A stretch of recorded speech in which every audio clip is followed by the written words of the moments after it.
필리핀 며느리 한국으로 시집 온 지 12년 처음으로 친정 가는 길에 악독한 시어머니는 가방 하나를 주셨다. 그런데 상자를 여는 순간 공항 게이트 앞 나는 떨리는 손으로 시어머니가 준 가방을 열었다. 12년 동안 단 한 번도 따뜻한 말을 건네지 않았던 그분이 가방 안에는 3천만 원이 넘는 통장과 낡은 편지 한 장이 들어있었다. 미안하다. 난 내가 떠날까봐 겁이 났다. 눈물 자국이 얼룩진 편지를 읽는 순간 12년의 진실을 알게 되었다. 이 이야기가 궁금하시다면 지금 바로 좋아요와 구독 버튼을 눌러주세요. 여러분의 작은 관심이 더 많은 감동적인 이야기를 전하는 힘이 됩니다. 그럼 지금부터 미아의 이야기를 시작하겠습니다. 인천공항 입국장 문이 열렸다. 27살 린 미아는 무거운 캐리어를 끌며 천천히 걸어 나왔다. 심장이 두근거렸다. 새로운 나라, 새로운 가족, 새로운 살. 필리핀 마닐라의 작은 병원에서 간호사로 일하던 그녀에게 한국은 희망의 땅이었다. 결혼 중개소를 통해 만난 남편 박도연은 38, 중고차 딜러였다. 화상 통화에서 본 그는 상냥했고 말투도 부드러웠다. 시골 마을의 단층 집은 사진으로 봤을 때 작았지만 따뜻해 보였다. 미아는 가난해도 사랑이 있는 가정을 꿈꿨다. 어머니도 축복해 주셨다. 행복하게 살아라. 공항 출구에서 도현이 손을 흔들고 있었다. 그의 옆엔 작고 야윈 노인이 서 있었다. 시어머니 오남순 68살. 회색 파마머리에 낡은 검은색 패딩을 입고 있었다. 미아는 환하게 웃으며 다가가 고개를 숙였다. 어머님 안녕하세요. 어린 미아입니다. 남순은 미아를 위아래로 훑어봤다. 표정은 얼음장처럼 굳어 있었다. 입꼬리조차 움직이지 않았다. 한참을 침묵하더니 퉁명스럽게 말했다. 가방 내가 들어. 차 타자. 미아는 당황했지만 곧 미소를 지었다. 첫날이니까. 긴장하셨을 거야. 차 안은 조용했다. 도현은 운전에만 집중했고 남수는 창밖만 바라봤다. 미아는 뒷좌석에서 두 손을 모으고 앉아 있었다. 집에 도착하자 남수는 짐도 풀기 전에 말했다. 내일부터 밭일 도와야 한다. 새벽 4시 기상이다. 네, 어머님. 돈 벌러 왔으면 벌기나 해. 괜히 바라는 거 없이. 그 말이 가슴을 찔렀다. 미아는 아무 말도 하지 못했다. 도현은 방으로 들어가며 미아의 손을 잡았다.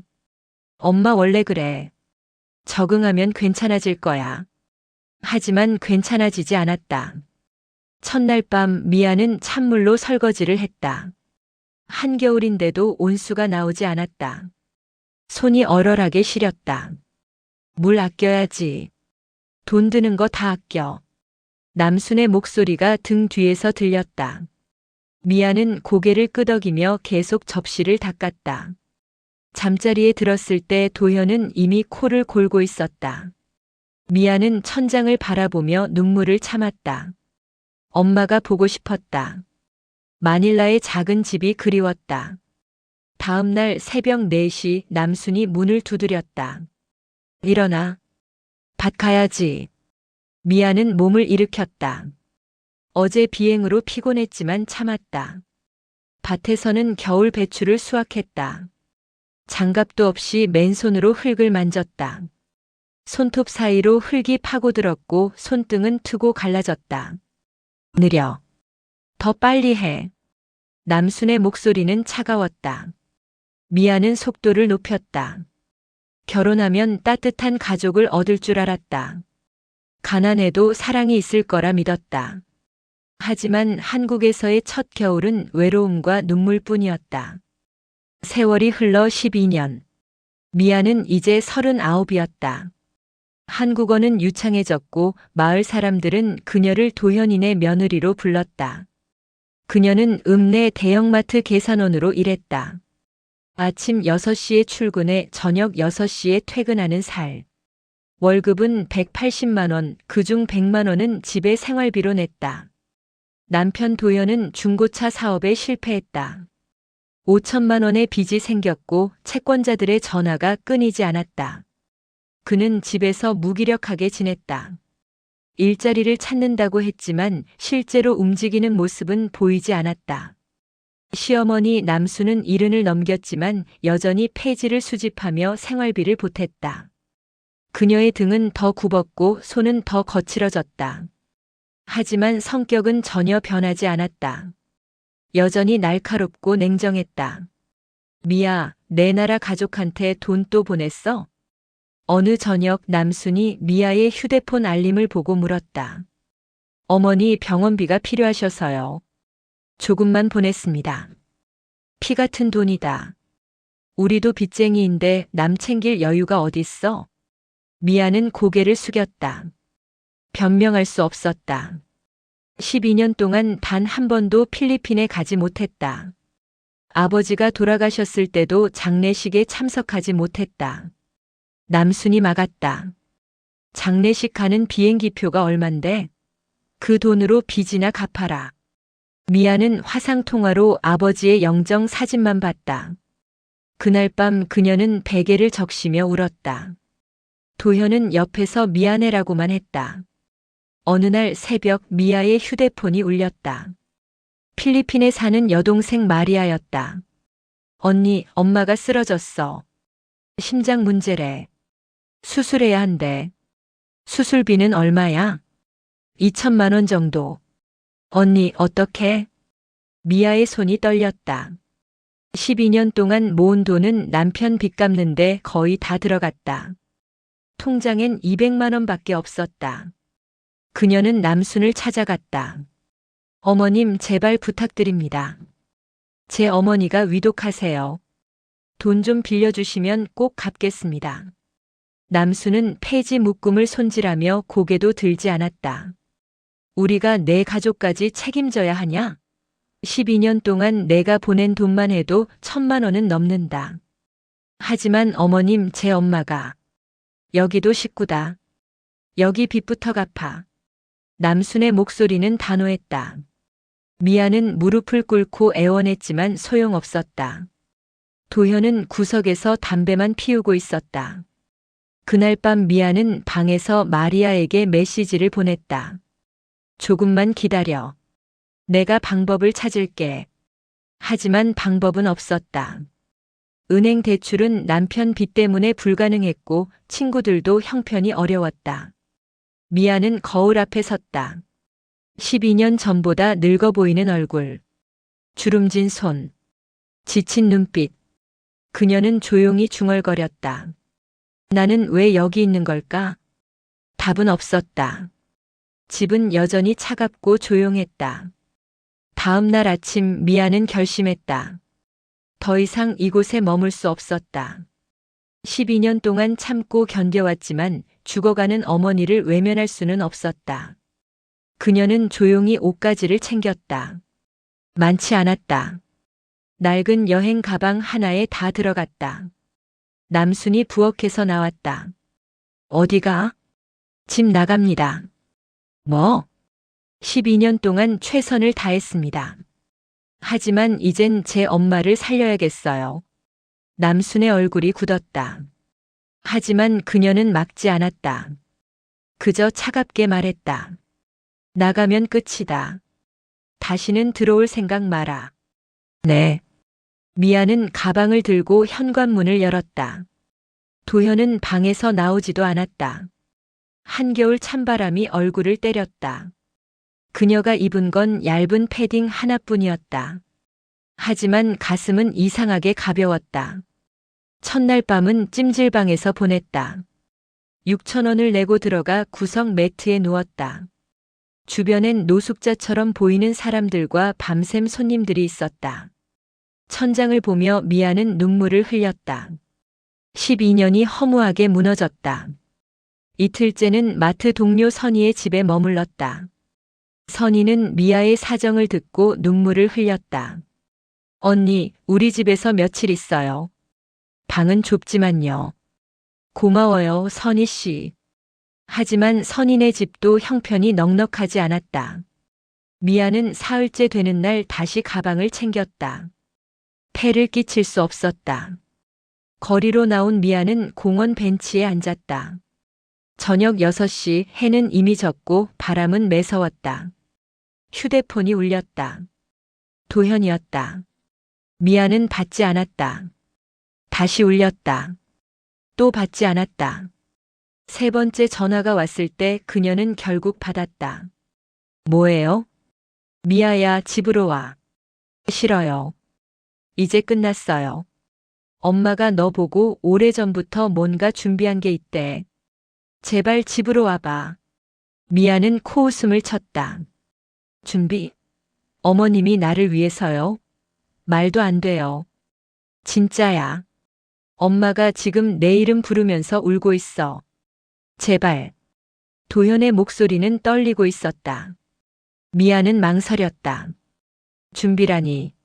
남순이 자신을 위해 무언가를 준비했다고. 12년 동안 단 한 번도 따뜻한 말 한마디 건네지 않던 사람이. 무슨 준비인데요? 나도 몰라. 와봐야 알 것 같아. 엄마가 너 없으면 안 보여준대. 미아는 긴 한숨을 쉬었다. 어머니의 수술비는 여전히 해결되지 않았다. 마리아에게서는 매일 다급한 메시지가 왔다. 시간이 없었다. 하지만 도현의 목소리엔 진심이 담겨 있었다. 딱 한 번만이에요. 알았어. 미아는 가방을 끌고 택시를 탔다. 차창 밖으로 익숙한 풍경이 지나갔다. 12년을 살았던 마을. 그녀는 주먹을 쥐었다. 이번이 정말 마지막이다. 더 이상 상처받지 않겠다. 그렇게 다짐하며 집 앞에 도착했다. 현관불이 켜져 있었다. 현관문을 열고 들어서자 남순이 거실 소파에 앉아 있었다. 등이 굽은 작은 체구. 주름진 얼굴. 하지만 눈빛만은 여전히 날카로웠다. 미아는 가방을 내려놓고 조심스럽게 다가갔다. 왔구나. 남순의 목소리는 평소와 달랐다. 낯선 기운이 없었다. 오히려 낮고 조용했다. 미아는 대답 대신 고개만 끄덕였다.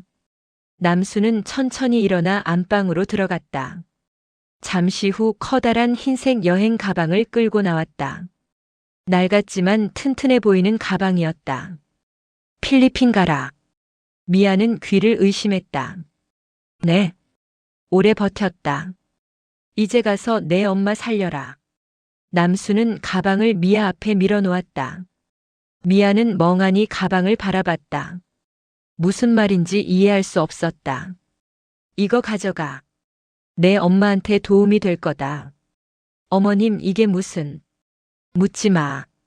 그냥 가져가. 미아는 가방을 들어 올렸다. 이상하게 무거웠다. 보통 빈 가방의 무게가 아니었다. 그녀는 지퍼를 열려고 했다. 도현은 말했다. 안 열어봐? 도현의 재촉에 미아는 남순에게 물었다. 지금 열어도 돼요? 미아의 물음에 남순은 퉁명스럽게 대답했다. 공항 가서 열어. 남순의 얼굴은 낯설게 굳어 있었다. 표정을 읽을 수 없었다. 미아는 의문이 가득했지만 더 묻지 않았다. 도현이 다가와 조용히 말했다. 비행기표 예약했어. 내일 오전 10시 출발이야. 표를 언제? 엄마가 사흘 전에 사라고 했어. 내 여권 번호 알려줘서 예약했어. 미아는 놀라서 남순을 바라봤다. 사흘 전이면 자신이 집을 나가기 전이었다. 남순은 이미 그때부터 준비하고 있었던 것이다. 하지만 왜? 12년 동안 그토록 냉정했던 사람이. 어머님, 이제 자. 내일 일찍 공항 가야지. 남순은 말을 끊고 안방으로 들어갔다. 문이 닫혔다. 미아는 가방을 끌고 자신의 방으로 들어갔다. 침대에 앉아 가방을 바라봤다. 지퍼를 잡았다가 놓았다. 공항에서 열라고 했다. 지켜야 할 것 같았다. 다음 날 아침 도현이 공항까지 태워줬다. 차 안은 조용했다. 남수는 나오지 않았다. 작별 인사도 없었다. 공항 출국장 앞에서 도현이 말했다. 미안해, 미아야. 내가 무능해서. 괜찮아요. 이제 다 끝났으니까. 미아는 가방을 끌고 출국장으로 들어갔다. 사람들이 그녀를 힐끔거렸다. 커다란 흰색 가방이 유난히 눈에 띄었다. 미아는 신경 쓰지 않았다. 수속을 마치고 탑승 게이트 앞에 앉았다. 가방을 옆에 두고 휴대폰으로 마리아에게 메시지를 보냈다. 지금 출발해. 곧 도착할게. 탑승 시간이 다가왔다. 미아는 가방을 다시 바라봤다. 도대체 안에 뭐가 들었길래 이렇게 무거운 걸까? 궁금증이 커졌다. 결국 그녀는 조용한 구석으로 가방을 끌고 가 지퍼를 열었다. 천천히 조심스럽게. 가방 뚜껑이 열렸다. 미아는 숨이 멎었다. 가방 안은 가득 차 있었다. 맨 위에는 라면 박스가 몇 개 놓여 있었다. 미아가 좋아한다고 한 번 말했던 해물라면이었다. 그 아래엔 낡은 겨울 코트. 남순이 젊었을 때 입었을 것 같은 두꺼운 누빔 코트였다. 미아는 손을 뻗어 물건들을 조심스럽게 꺼냈다. 12년 전 필리핀에서 가져왔던 가족 사진들이 나왔다. 아버지, 어머니, 여동생들과 함께 찍은 사진. 미아는 이 사진들을 잃어버린 줄 알았다. 하지만 남순이 간직하고 있었던 것이다. 더 깊이 파고들자 먼지가 쌓인 봉투들이 나왔다. 하얀 봉투, 갈색 봉투, 큰 서류 봉투. 미아는 떨리는 손으로 첫 번째 봉투를 열었다. 통장이 나왔다. 예금 주는 린 미아. 잔액란에 적힌 숫자를 보고 그녀는 입을 막았다.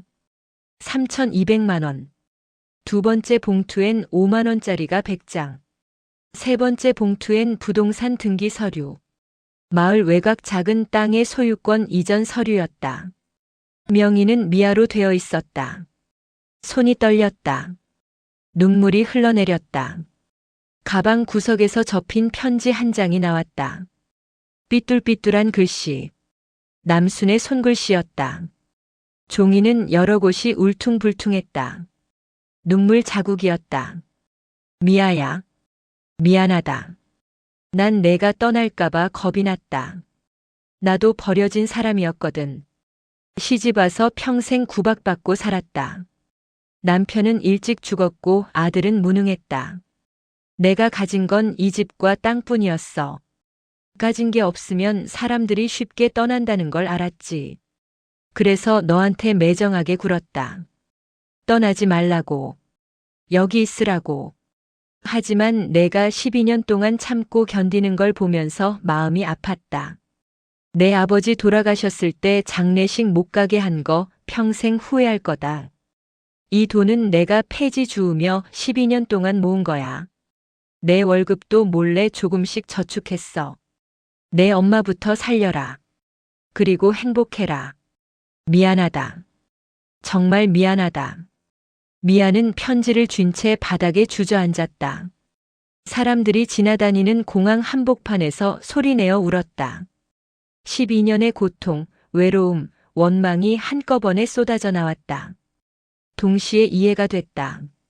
남순의 차가움 뒤에 숨겨진 두려움. 사랑을 표현하는 법을 모르는 사람의 서투른 방식. 탑승 안내 방송이 나왔다. 미아는 눈물을 닦고 천천히 일어섰다.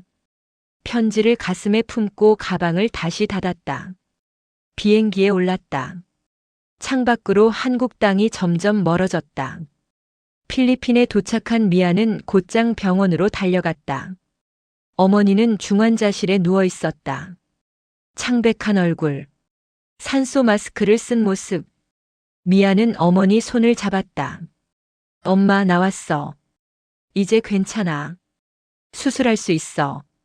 수술은 성공적이었다. 사흘 후 어머니는 눈을 떴다. 미아는 매일 병원에 있었다. 마리아와 동생들도 왔다. 가족이 함께 있었다. 일주일 후 도현에게서 영상통화가 왔다. 영상통화 화면에 도현의 얼굴이 나타났다. 평소와 달리 심각한 표정이었다. 배경으로 보이는 거실은 어둡고 조용했다. 미아야, 왜 그래요? 무슨 일 있어요? 엄마가 너 보고 싶대. 화면이 흔들리더니 남순의 모습이 나타났다. 소파에 앉아 있는 작은 체구. 등은 더 굽어 보였고 얼굴은 더 야위었다. 그녀는 무언가를 꼭 쥐고 있었다. 미아의 사진이었다. 12년 전 한국에 처음 왔을 때 찍은 사진. 어머님. 남수는 사진을 쓰다듬으며 고개를 숙였다. 어깨가 떨렸다. 울고 있었다. 12년 동안 단 한 번도 보지 못한 모습이었다. 미아의 가슴이 먹먹해졌다. 미아야, 엄마가 매일 내 사진 보면서 우셔. 밥도 제대로 안 드시고. 내가 언제 오냐고만 물어. 도현의 목소리도 떨렸다. 화면 속 남수는 사진을 가슴에 안았다. 입술이 움직였다. 소리는 들리지 않았지만 미아는 알 수 있었다. 미안하다고 말하고 있었다. 미아는 눈물을 닦았다. 옆에서 마리아가 언니의 어깨를 감싸 안았다. 어머니도 침대에서 조용히 미아를 바라보고 있었다. 회복 중인 어머니의 눈빛은 따뜻했다. 언니, 어떻게 할 거야? 마리아가 조심스럽게 물었다. 미아는 한참 동안 침묵했다. 12년의 고통이 쉽게 지워지지 않았다. 상처는 여전히 아팠다. 하지만 편지에 적힌 남순의 말들이 떠올랐다. 버려질까 봐 두려워했던 사람. 사랑을 표현하는 법을 몰랐던 사람. 도현 씨. 미아가 화면을 향해 말했다. 네, 미아야. 어머님께 전해주세요. 엄마 회복되면 나 다시 한국 갈게요. 도현의 얼굴이 환해졌다. 화면 너머로 남순이 고개를 들었다. 눈물로 범벅이 된 얼굴이었다. 미아는 작게 미소 지었다. 하지만 조건이 있어요. 이번엔 며느리가 아니라 딸로 가고 싶어요. 서로 솔직하게 마음을 나누는 가족으로요. 그래, 그렇게 할게. 고마워, 미아야. 통화가 끊겼다. 미아는 창밖을 바라봤다. 필리핀의 따뜻한 햇살이 병실 안으로 쏟아졌다. 어머니가 조용히 말했다. 잘 생각했다, 미아야. 용서는 상대를 위한 게 아니라 너를 위한 거란다. 알아요, 엄마. 한 달 후 미아는 다시 인천공항에 내렸다. 이번엔 도현만이 아니라 남순도 나와 있었다. 남순은 미아를 보자마자 다가와 그녀의 손을 꼭 잡았다. 거칠고 주름진 손이었다. 하지만 따뜻했다. 미안하다. 고생 많았다. 남순의 목소리는 떨렸다. 미아는 고개를 끄덕이며 그 손을 꼭 잡았다. 이제 다시 시작해요, 어머니. 집으로 가는 차 안에서 남순은 계속 미아의 손을 놓지 않았다. 12년 만에 처음 느끼는 온기였다. 집에 도착하자 식탁 위엔 따뜻한 음식들이 차려져 있었다. 남순이 직접 준비한 것이었다. 많이 먹어라. 살 많이 빠졌다. 미아는 숟가락을 들었다. 음식은 짜지도 싱겁지도 않았다. 딱 적당했다. 그녀는 조용히 밥을 먹으며 생각했다. 12년 전 무거운 여행 가방을 끌고 이 집에 들어왔을 때 그건 누군가의 짐이었다. 하지만 이젠 달랐다. 이제 그 가방은 누군가의 진심이었다.